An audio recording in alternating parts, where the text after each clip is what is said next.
नमस्कार मित्रों, मैं नीरज सक्सेना, फिजिक्स फैकल्टी। ये सब पार्ट 1 का लास्ट चैप्टर है, विद्युत चुंबकीय तरंग। छोटा सा पार्ट है, इसने इसको एंड में कर रहे हैं अपन, है ना। हालांकि ये जाता पार्ट 1 में है।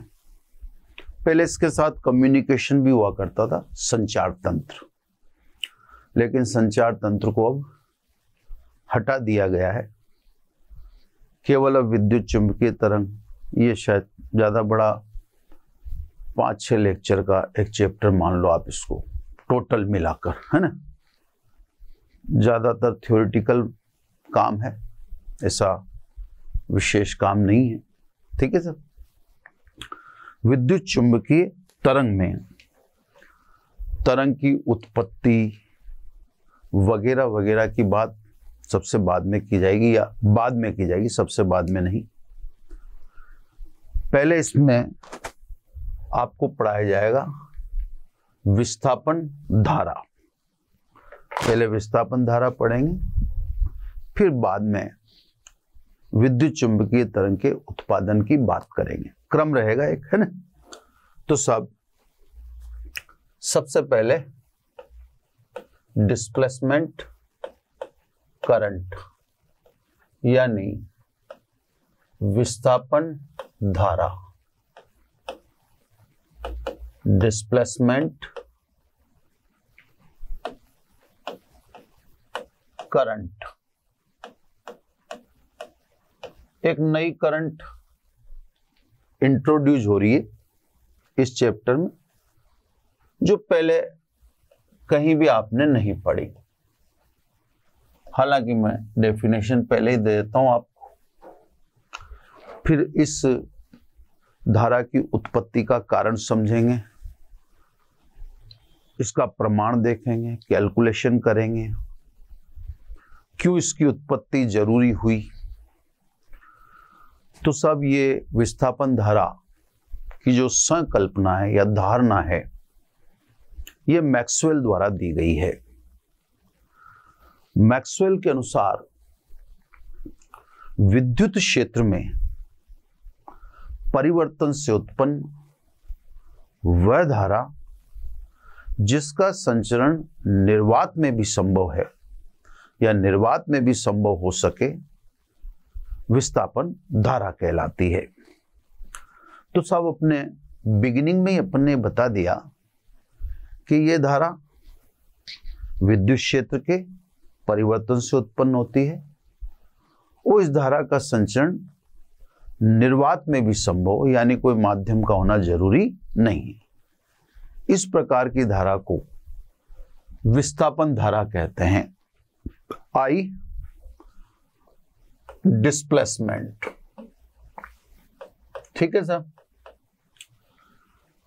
विस्थापन धारा की उत्पत्ति के निम्न कारण है, या विस्थापन धारा की परिकल्पना निम्न कारणों से हुई।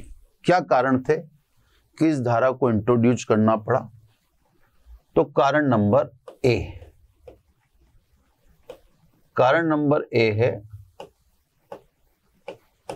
किरचॉफ के नियम का उल्लंघन। कोई ऐसी सिचुएशन है जहां पर किरचॉफ के नियम का उल्लंघन हुआ है। अब आप एक बात समझना कि हमारे पूरे फिजिक्स पढ़ने के दौरान इस धारा की कमी से कोई त्रुटि आ गई हो, ऐसा नहीं है, कतई नहीं। इसलिए इसको पढ़ने के बाद कहीं हमें पिछले टॉपिकों में झांकना पड़े, ये जरूरी है। पिछले टॉपिक जो भी थे वो बिल्कुल सही थे, है ना। इस धारा के न होने से वो टॉपिक प्रभावित नहीं है। अब देखो सब, ये आपको संधारित्र दिखाता हूं मैं।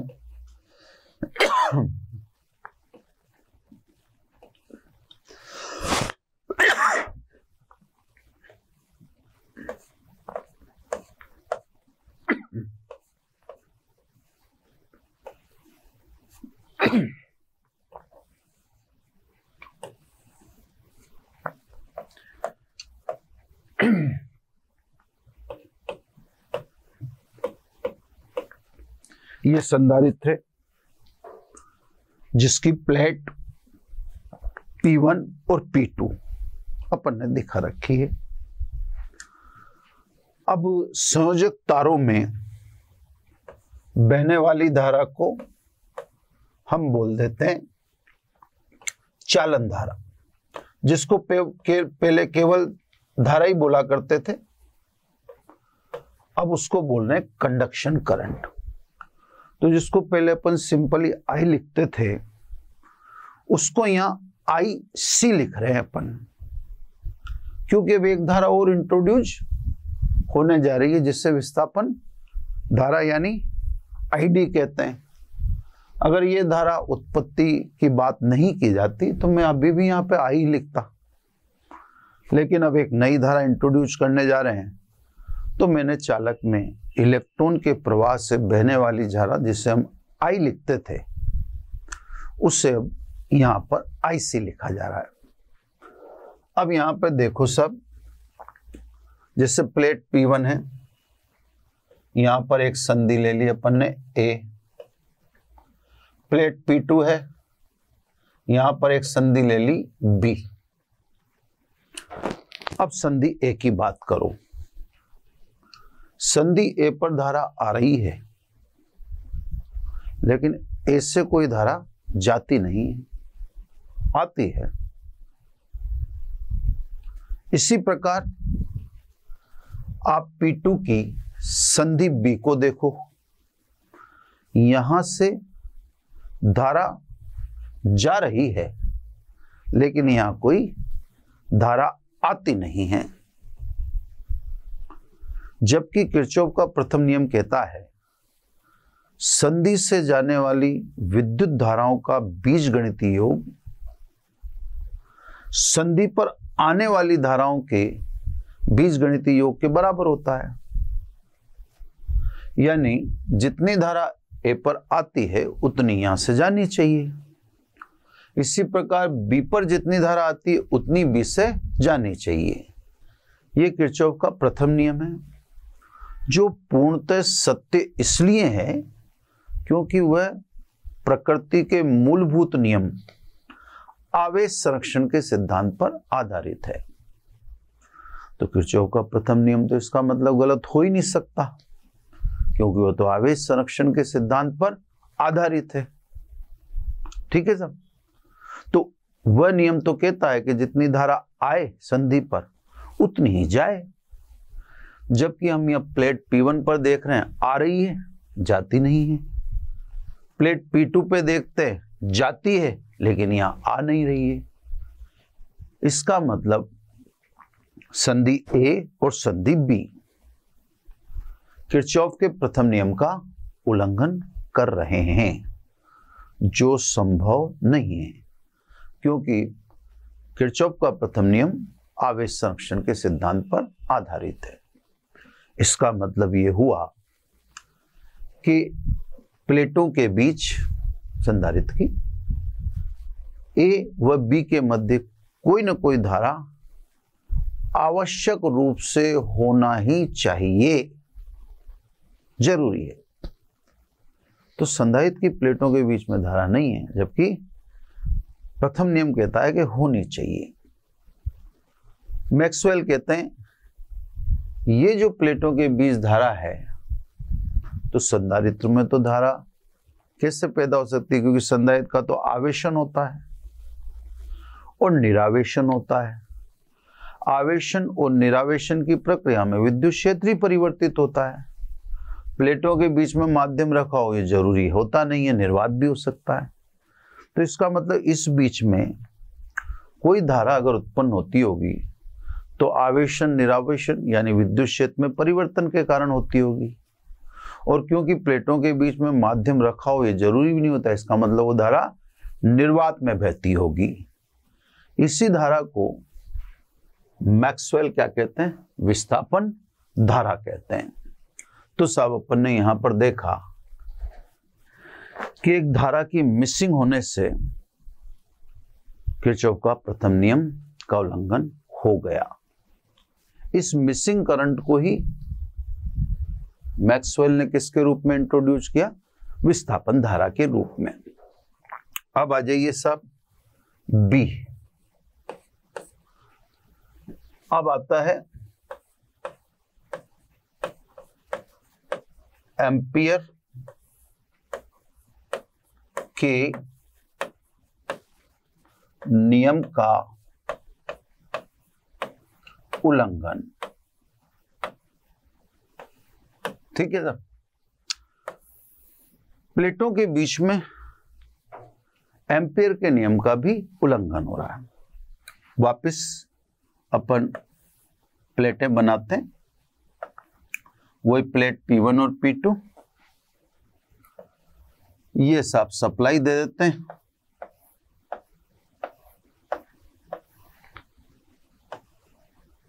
है ना, ये सप्लाई दे दी अपन ने। ये प्लेट P1 है, ये प्लेट P2 है। तारों में जो धारा पहले I के नाम से बहाते थे, अब उसको चालन धारा, कंडक्शन करंट IC लिख रहे हैं। कोई सी भी प्लेट चूज कर लो आप, P1 या P2। अब प्लेट P1 ले लेते हैं अपन।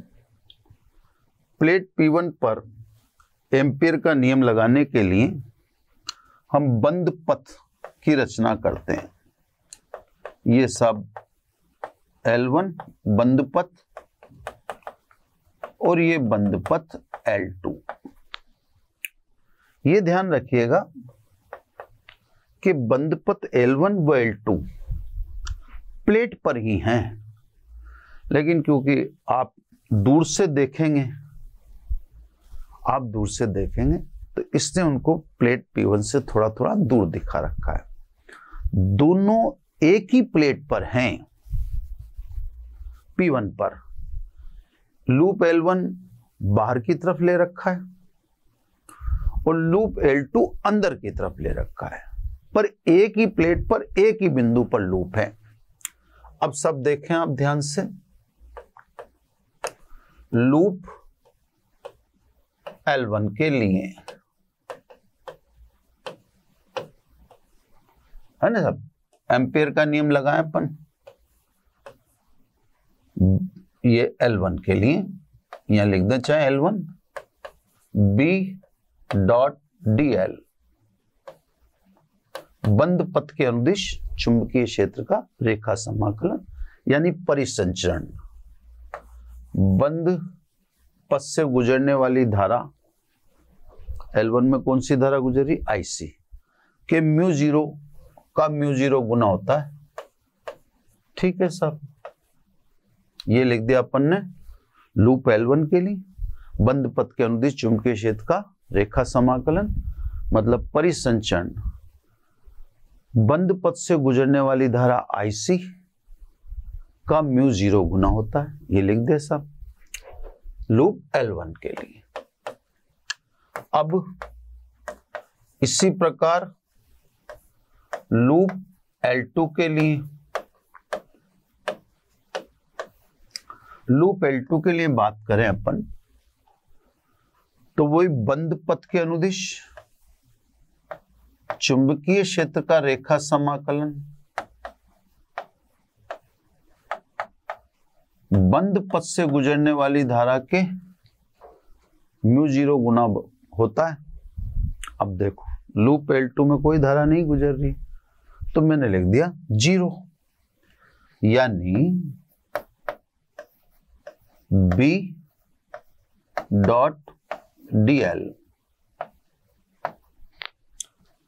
Is equal to 0। अब आप देखें एक ही प्लेट पर दोनों लूप हैं, बस फर्क इतना सा है कि एक प्लेट के अंदर है और एक प्लेट के बाहर। एक ही प्लेट पर हमने एम्पियर के नियम का यूज किया, तो दोनों समीकरणें सेम होनी चाहिए। दोनों समीकरणें एक समान या एक जैसी नहीं है। इसका मतलब सीधा सीधा है कि यहां एम्पियर के नियम का भी उल्लंघन हो रहा है। तो सब और कहीं देखने को नहीं मिल रहा है, ये केवल संधारित्र में ही देखने को मिल रहा है। अपन भी अगर गौर करें थोरोली, जैसे अपन ने विद्युत धारा का चुंबकीय प्रभाव पढ़ा है, तो वहां पर तार में प्रवाहित धारा के कारण चुंबकीय क्षेत्र निकाला है, तो तार में प्रवाहित धारा को वहां आई कहते थे, यहां पे आईसी कह रहे हैं। चुंबकीय क्षेत्र की गणना की है, लेकिन संधारित्र की प्लेटों के बीच में हम धारा वहां मानते ही नहीं थे। हमने संधारित्र की प्लेटों के बीच में कहीं भी चुंबकीय क्षेत्र की गणना नहीं की है। चुंबकीय क्षेत्र की गणना तो तब करते ना जबकि प्लेटों के बीच कोई धारा इंट्रोड्यूस होती, तो हम मानते ही नहीं थे कि संधारित्र की प्लेटों के बीच में चुंबकीय क्षेत्र उत्पन्न हो सकता है, क्योंकि संधारित्र की प्लेटों के बीच में कोई धारा है ही नहीं, यहां भी नहीं और यहां भी नहीं। तो सब संधारित्र की प्लेटों के बीच में देखो अगर आप, तो कोई धारा नहीं मानी गई पूर्व में, लेकिन मैक्सवेल कहते हैं अगर आप कोई धारा नहीं मान रहे तो एम्पियर के नियम का भी उल्लंघन हो रहा है और किरचॉफ के नियम का भी उल्लंघन हो रहा है। दोनों नियम मूलभूत नियम हैं, इनके उल्लंघन संभव नहीं है। इसका मतलब प्लेटों के बीच यानी संधारित्र की प्लेटों के बीच कोई धारा का होना आवश्यक है। तो मैं यूं कहता हूं आपसे कि आप तो संधारित्र की प्लेटों के बीच फोकस हो जाएं। कब? जब आप क्या पढ़ रहे हो? विस्थापन धारा। जब आप विस्थापन धारा पढ़ रहे हो तो फिर इर्द गिर्द ना देखें, इधर उधर कहीं ना देखें, बस आप तो प्लेटों के बीच में, वो भी संधारित्र, वहां फोकस हो जाए, वहां कोई धारा मिल नहीं।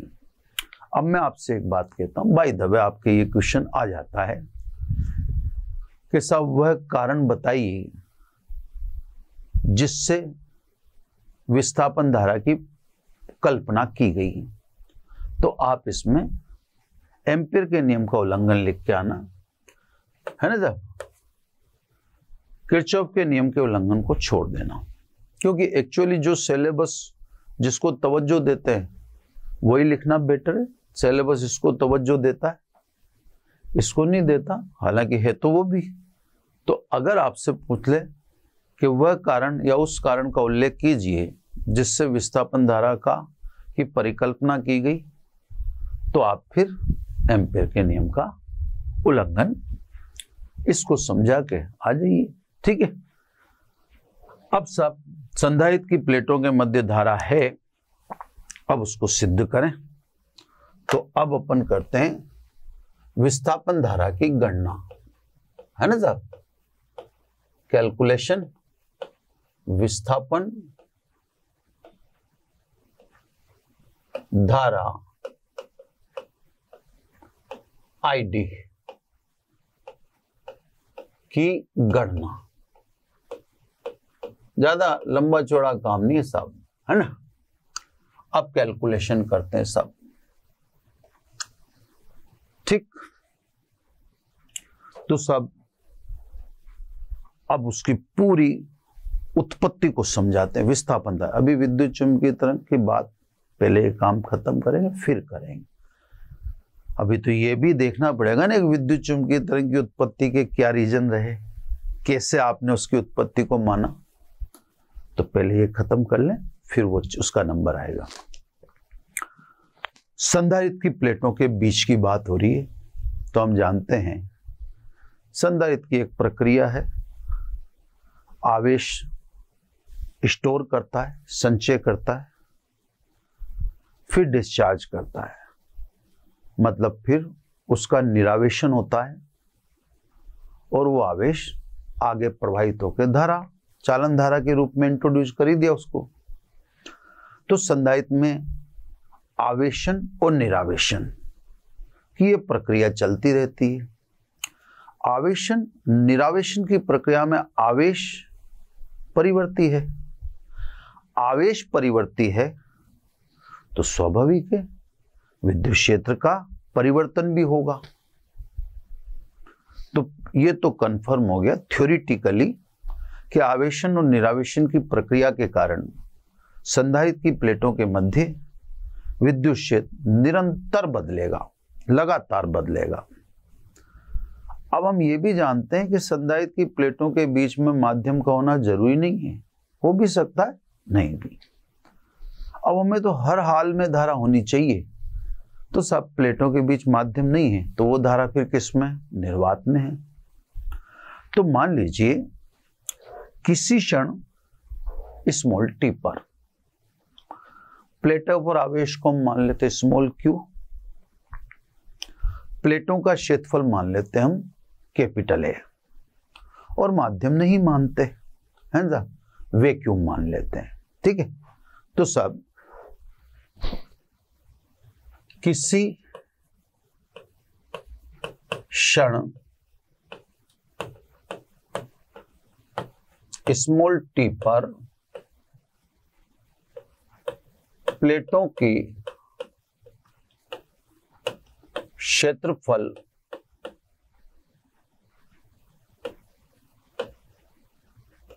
ए पर आवेश स्मॉल क्यू है, तो प्लेटों के मध्य निर्वात में विद्युत क्षेत्र की तीव्रता, ये संधारित्र की प्लेटों के लिए है ना, E is equal to sigma upon epsilon 0 है ना। अब क्योंकि पृष्ठ आवेश घनत्व का मतलब आवेश बटा क्षेत्रफल, ये अपन ने स्थिर विद्युत की में पढ़ा था साहब है ना, इसलिए मैं लिख दे रहा हूं आवेश बटा क्षेत्रफल। आवेश कितना माना अपन ने Q और क्षेत्रफल प्लेटों का A है ना। इसलिए विद्युत क्षेत्र E बराबर सिग्मा की जगह लिख दें Q अपॉन A और ये एप्सिलॉन 0। ये तो अपन ने बताया विद्युत क्षेत्र। अब मैक्सवेल ने क्या कहा कि विद्युत क्षेत्र के परिवर्तन से उत्पन्न वह धारा जिसका संचरण निर्वात में भी संभव विस्थापन धारा कहलाती है। तो सब विद्युत क्षेत्र में परिवर्तन की दर लेके देखते हैं, देखा धारा आती नहीं आती। अतः विद्युत क्षेत्र में परिवर्तन की दर निकालें सब, तो एक का अवकलन कर देते हैं है ना, एक से एक का अवकलन कर दिया, ये विद्युत क्षेत्र में परिवर्तन की दर, इधर भी अवकलन कर दो d dt q upon epsilon 0 a। ठीक है सर, कांस्टेंट बाहर निकलेंगे, यानी de dt कांस्टेंट बाहर निकाल दो, प्लेटों का क्षेत्रफल कांस्टेंट है, एप्सिलॉन 0 कांस्टेंट है। अब क्या बचा सब, dq dt। आवेश प्रवाह की दर, अब ये आवेश प्रवाह की दर कहां से इंट्रोड्यूस हुई, विद्युत क्षेत्र के परिवर्तन से। विद्युत क्षेत्र के परिवर्तन से अगर आवेश प्रवाह की दर उत्पन्न हो रही तो इसको कौन सी धारा कहूंगा, विस्थापन धारा ही कहूंगा, क्योंकि ये जो dq dt है इसकी उत्पत्ति का कारण विद्युत क्षेत्र का परिवर्तन है। इसने चालन धारा तो इससे बोल ही नहीं सकते भाई, आवेश प्रवाह की दर को धारा कहते हैं। तो अभी तक तो हम चालकों में ही देखते थे, इसने उसको आई कहते थे, क्योंकि अभी आईडी की बात ही नहीं हुई थी आज से पहले। लेकिन अब तो हमने कह दिया कि विद्युत क्षेत्र के परिवर्तन से उत्पन्न हुई है, तो ये dq dt introduce by d dt, तो इस धारा को आप चालन धारा तो कह ही नहीं सकते क्योंकि तो प्लेटों के बीच है ना। तो क्योंकि dq dt की उत्पत्ति विद्युत क्षेत्र के परिवर्तन से हुई है, इसलिए इसे क्या कहना चाहिए, विस्थापन धारा, है ना। अतः de dt is equal to 1/ε0 a, और dq dt को क्या लिख दें, it, विस्थापन धारा।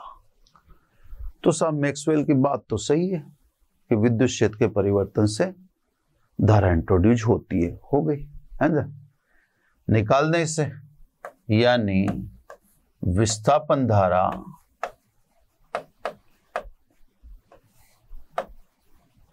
इज इक्वल टू ID बराबर ε0 a dE dt, है ना। ये ID को थोड़ा सा क्लियर कर दें, है ना, ये सब IT। तो ये विस्थापन धारा, अब इसका फॉर्मूला भी बन के सामने आ गया। एक रूप तो ये है,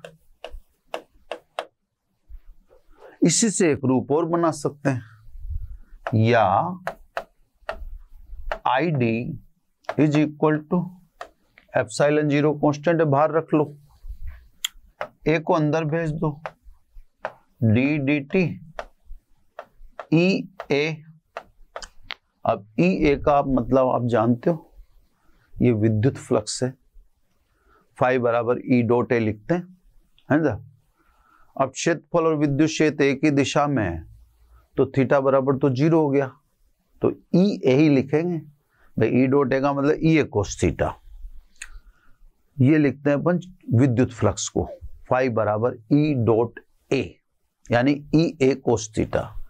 अब प्लेटों के क्षेत्रफल की दिशा और विद्युत क्षेत्र दोनों एक ही दिशा में, तो थीटा बराबर 0, तो आप E a ही लिखोगे, तो ये विद्युत फ्लक्स है, यानी विस्थापन धारा ID is equal to ε0 d dt, ये आप फाई, ये विद्युत फ्लक्स है इसलिए मैं E लिख रहा हूं यहां पर, है ना, क्योंकि चुंबकीय फ्लक्स भी होता है और ये सेकंड रूप है, ये ज्यादा काम आता है। तो साहब विस्थापन धारा इंट्रोड्यूस हुई और वैसे ही हुई जैसे मैक्सवेल ने कहा था कि साहब विद्युत क्षेत्र के परिवर्तन से उत्पन्न वह धारा जिसका संचरण निर्वात में भी संभव है, उसे विस्थापन धारा कहते हैं। ये साहब विस्थापन धारा होती, तो साहब इस धारा का अस्तित्व तो मानना पड़ेगा, क्योंकि डेरिवेशनली या सैद्धांतिक रूप से इसका सत्यापन हुआ है। अब विस्थापन धारा इंट्रोड्यूस हो चुकी, इसका मतलब यह हुआ कि धारा के दो रूप हैं, है ना। वैसे तो अनेक रूप हैं, अपन ने प्रकाश विद्युत धारा भी पढ़ी है, प्रेरित धारा भी पढ़ी है, तो धारा के इससे देखो आप तो अनेक रूप हैं, है ना। अपन यहां की बात कर रहे हैं, ए और बी के बीच में जो मिसिंग हो रहा था उसकी बात कर रहे हैं। ए से पहले चालन धारा है, प्लेट P1 पर जो संधि ए है उससे पहले जो धारा दिख रही है वो चालन धारा, बी के बाद भी चालन धारा ए और बी के बीच में नहीं दिख रही। तो सब धारा दो रूपों में है, ऐसा नहीं कह रहा, ऐसे तो में प्रेरित धारा भी है, प्रकाश विद्युत धारा भी है, 50 तरह की होगी, है ना। यहां पर अपन संधारित्र पर फोकस है ना। इस प्रकार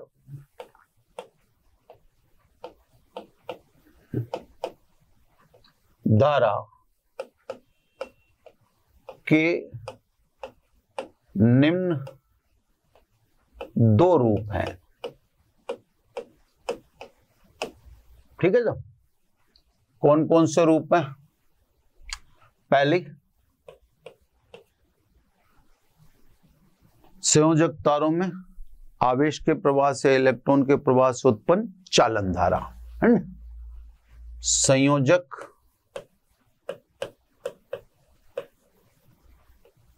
तारों में,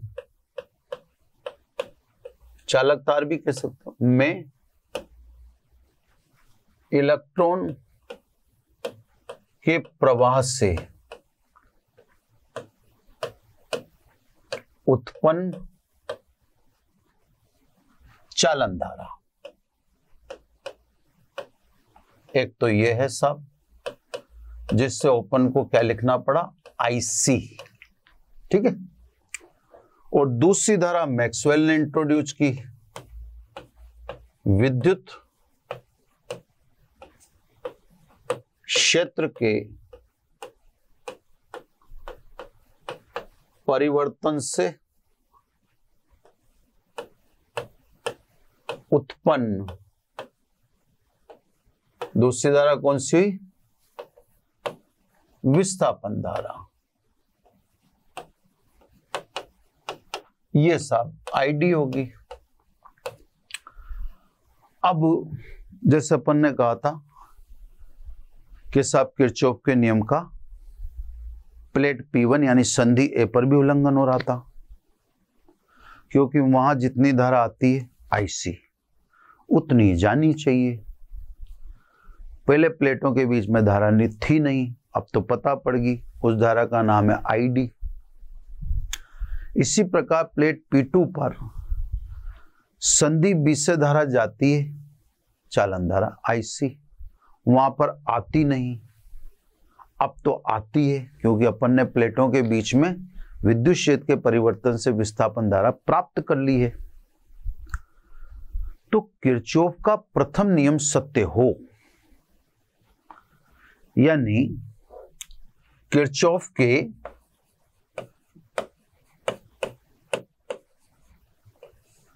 नियम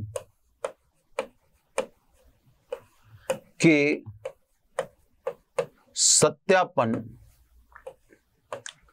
के लिए जरूरी है जितनी धारा आती है उतनी ही जाती है। आती तो IC है और जाती ID है। तो सब ये ध्यान रखना, विस्थापन धारा और चालन धारा दोनों बराबर होती हैं। अब आप देखो, अब संधारित्र की प्लेट P1 पर संधि A है। अब बोलो किरचॉफ का प्रथम नियम, वहां से कितनी धारा जाती है ID, वहां पर कितनी आती है IC। प्रथम नियम क्या कहता है, दोनों बराबर होनी चाहिए, IC बराबर ID। प्लेट P2 की बात करो, प्लेट P2 पर संधि B से कितनी धारा जाती है IC, और कितनी आती है ID। नियम के अनुसार दोनों बराबर होनी चाहिए, तो विस्थापन धारा स्वाभाविक रूप से चालन धारा के बराबर होती है ना। तथा एम्पियर के नियम को संशोधित कर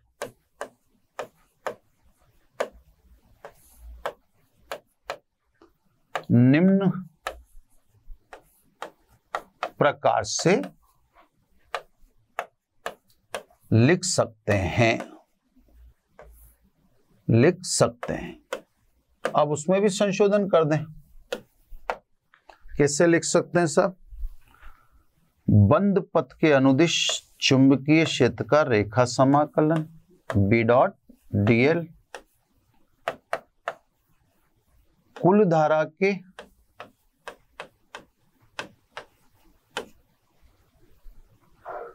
μ0 गुना होना चाहिए। ठीक है, आप IC का मान रख सकते हो, μ0 IC प्लस μ0 ID। तो ID का मान रख सकते हैं अपन, ID अपन ने निकाल लिया, μ0 IC प्लस μ0 ID अभी अपन ने निकाला कितना, एप्सिलॉन 0 d dt फाई यानी विद्युत फ्लक्स है ना। तो अब आप एम्पियर के नियम का संशोधित रूप ऐसे लिख सकते हैं। अब ये जो आपने लिखा इसमें संशोधन का कारण कौन है? मैक्सवेल। तो इस नियम को एम्पियर मैक्सवेल का नियम भी कहते हैं, है ना? ये एम्पियर मैक्सवेल का नियम है। मैं आपको पुनः एक चीज बता देता हूं कि जो हमने किया जा चुका है हमारे द्वारा विद्युत धारा के चुंबकीय प्रभाव वाले चैप्टर में, हमने धारावाही वृत्ताकार कुंडली के कारण चुंबकीय क्षेत्र की गणना की केंद्र पर भी और केंद्र से गुजरने वाली अक्ष पर भी। वहां भी चालन धारा थी, संधारित्र जैसा कोई सीन था ही नहीं वहां। इसी प्रकार हमने सीधे लंबे धारावाही चालक तार के कारण चुंबकीय से, तो वहां भी चालन धारा थी, वहां धारा एब्सेंट थी नहीं। जहां एब्सेंट धारा थी वहां चुंबकीय क्षेत्र था ही नहीं। फिर वहां पर विस्थापन धारा भी नहीं थी, क्योंकि संधारित्र जैसी एम्पियर के नियम में हमने परिनालिका का कारण, टॉरॉइड के कारण, बेलनाकार धारावाही चालक के कारण चुंबकीय क्षेत्र की गणना की। हमारे किसी भी कैलकुलेशन में कोई गड़बड़ नहीं है। क्यों नहीं है? क्योंकि उन सभी कैलकुलेशन में आईडी बराबर 0 था, वहां विस्थापन धारा थी नहीं। तो हम तो जो लिख रहे थे वो हम लिख रहे थे म्यू जी, ये B dot D L mu 0 I, यही लिख रहे थे, तो पूर्णतः सही था। अब ये जरूर है कि बाय द वे आपसे कोई प्लेट के बीच में उस समय चुंबकीय क्षेत्र पूछता तो आप 0 कहते हैं, क्योंकि उस समय संधारित्र की प्लेटों के बीच में किसी भी प्रकार का कोई धारा का अजम्पशन था ही नहीं। तो हमने तो कैलकुलेशन की नहीं प्लेटों की भी। तो कहने का मेरा मतलब है कि आज जब हम 12th को एंड कर रहे हैं, खत्म कर रहे हैं कोर्स को, उस समय हमारे सामने एक धारा आ रही है, विस्थापन धारा। तो हमारे दिमाग में सोच आता है कि अरे यार ये चीज तो हमारे पहले थी नहीं, ये दोनों कभी साथ आएंगे ही नहीं। अगर आईसी है तो फिर आईडी क्यों होगी? 0 होगी। तो हमारे वहां सारे केस में आईसी थी तो वहां आईडी थी नहीं। तो हमारा तो एम्पियर का नियम जो लगता म्यू 0 आईसी लगता, मतलब आईसी को आई कहते। हाँ, अगर हमने मान लो वहां पे संधारित्र की प्लेटों के बीच में चुंबकीय क्षेत्र की गणना की होती तो वहां पे तो हम 0 कह चुकते होते। अब आज पता पड़ गया कि संधारित्र की प्लेटों के बीच में तो धारा है आईडी, तो कहने का मतलब हमने निकाला ही नहीं। तो जहां आईडी होगा वहां आईसी नहीं होगा, और जहां आईसी होगा वहां आईडी नहीं होगा। तो साहब एम्पियर के नियम का आपने जहां भी इस्तेमाल किया वो बिल्कुल सही किया है, क्योंकि हमारे सारे केस में धारा थी, वो थी चालन धारा, और हमने चुंबकीय क्षेत्र निकाला तो बिल्कुल सही निकला। लेकिन अगर हम ऐसी जगह चुंबकीय क्षेत्र निकालते जहां आईसी नहीं है, अब तो वहां कौन इंट्रोड्यूस हो चुकी? आईडी, जैसे संधारित्र की प्लेटों के बीच। तो वहां हम 0 कह चुकते होते, कहते, पर निकाल ही नहीं। देखो मैं आपको समझाता हूं। ये तो हो गया साहब काम खत्म। अब आ जाइए संधारित्र की प्लेटों के मध्य अक्ष से r दूरी पर चुंबकीय क्षेत्र की गणना करके मैं दिखाता हूं। अब दिखा सकता हूं, पहले तो कभी की नहीं है, तो की होती तो गलत कहता, पर की नहीं थी तो गलत नहीं था। देखो आप, है ना, मैं आपको एक क्वेश्चन के रूप में समझाता हूं। क्वेश्चन है ना, संधारित्र की प्लेटों के मध्य अक्ष से r दूरी पर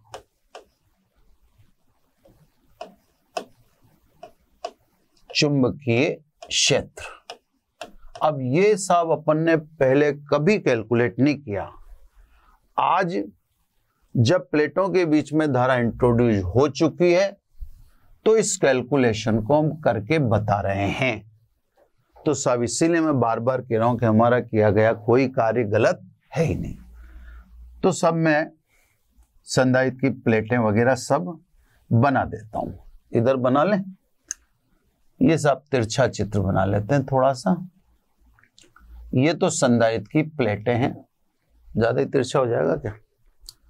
सीधा ही बना लें भाई, थोड़ा वो 3D लुक देने के लिए तिरछा, या तो उधर बना लेते हैं, मेरा उधर से हाथ बैठ जाएगा तो, है ना। इधर बना देता हूँ चित्र में ताकि फिर डेरिवेशन।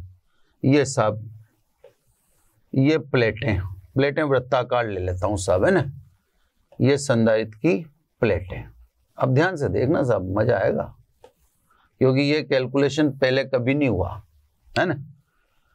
प्लेटें और ये इनको मिलाने वाली अक्ष। प्लेटों की त्रिज्या तो अपन मान लेते हैं कैपिटल R। क्षेत्रफल बोले तो A। ये सब प्लेटों की त्रिज्या कैपिटल R और क्षेत्रफल बोले तो कैपिटल A। अब इसने अपन से पूछा अक्ष से R दूरी पर, बड़ा मैं अलग अलग कलर यूज करूंगा, है ना। ये सब स्मॉल r दूरी पर ये कोई बिंदु है P।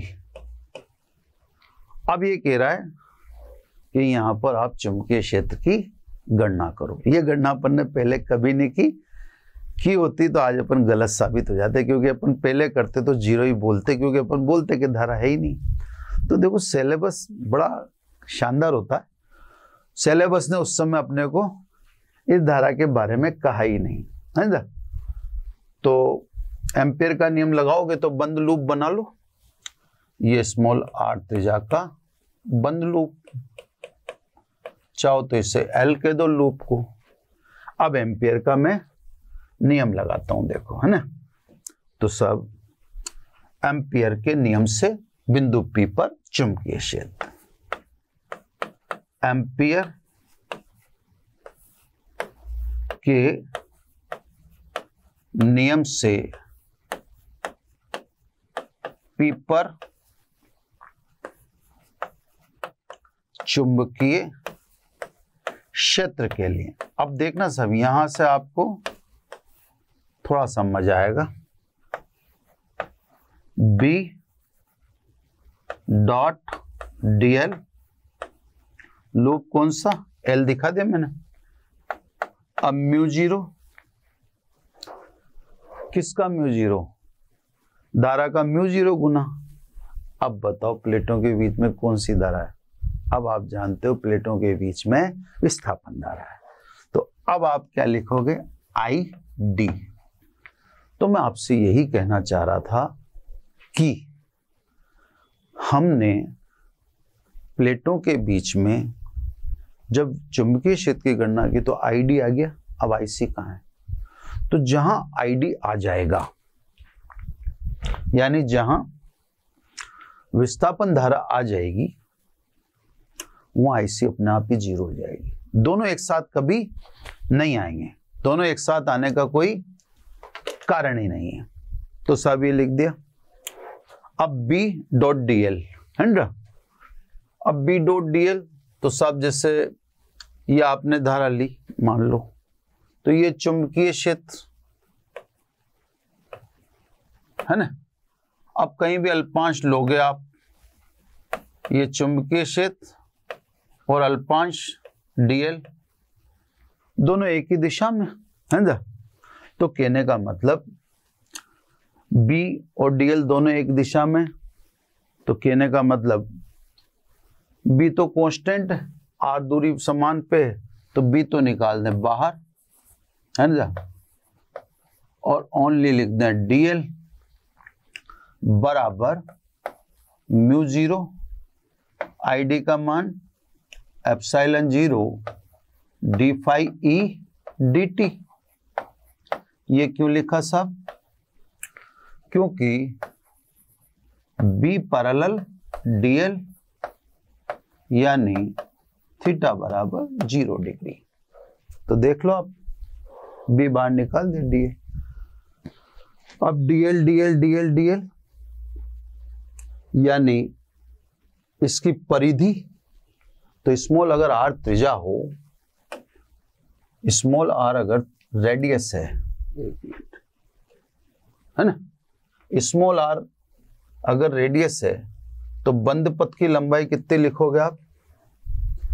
2 pi small are. यहां पर देखो मैंने बहुत दिक्कत पैदा की आपके लिए। दिक्कत इसने पैदा की क्योंकि मैंने प्लेटें भी वृत्ताकार ले ली। तो प्लेटों की कैपिटल आर कहां काम आएगा उसको ध्यान से समझिएगा, है ना। तो सब ये बी और ये पेरीमीटर, बंद पथ की कुल परिधि, कुल लंबाई, ये लिखेंगे 2 पाई स्मॉल आर। ठीक है। यहां पर म्यू0 एप्सिलॉन 0 डी डी टी। अब ध्यान से देखते जाओ, चुंबकीय फ्लक्स, विद्युत फ्लक्स। तो विद्युत फ्लक्स किस किस में चाहिए? इस बंद पथ में ही चाहिए ना। अब विद्युत फ्लक्स को आप लिखोगे E इंटू ए।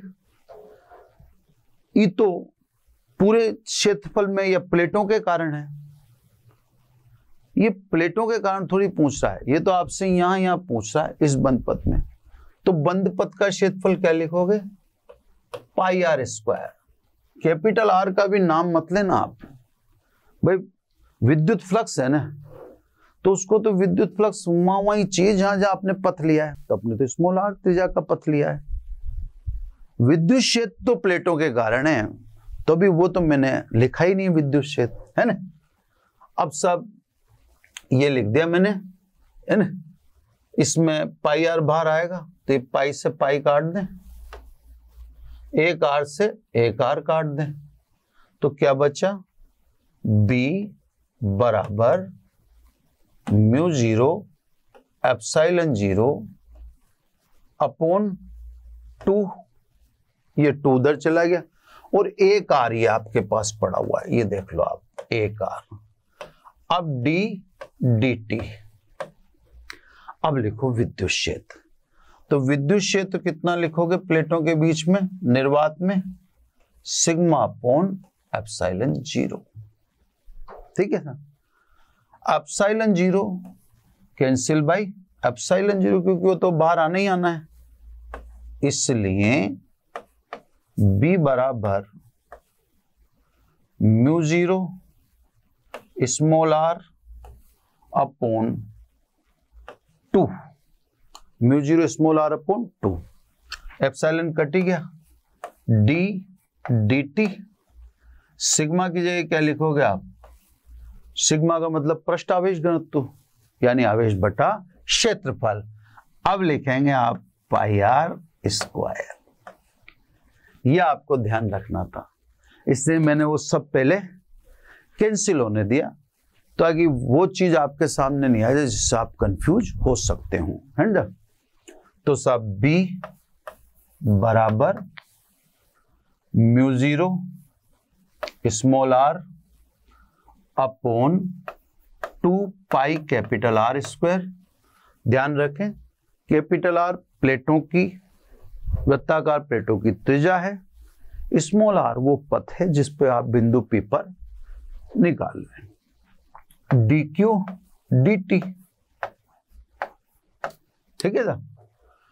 अब डी क्यू डी टी को आप चाहें तो विस्थापन धारा लिख दें, और आप जानते हैं आईसी और आईडी बराबर है, तो अब तो आप आईसी भी लिख सकते हैं। तो क्योंकि